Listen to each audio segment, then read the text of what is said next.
Hello guys and welcome to the channel. Today I'm going to show you how you can send fax message from your Samsung Galaxy Flip5.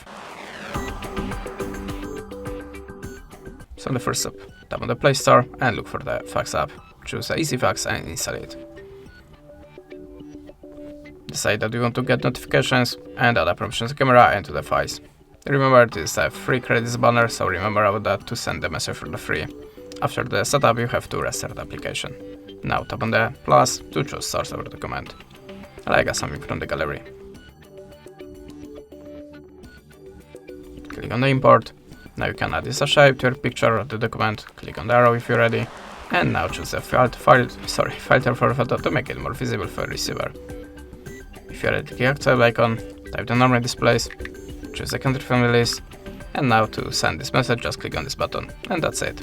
Thanks for watching. Leave us a like or a comment, and goodbye.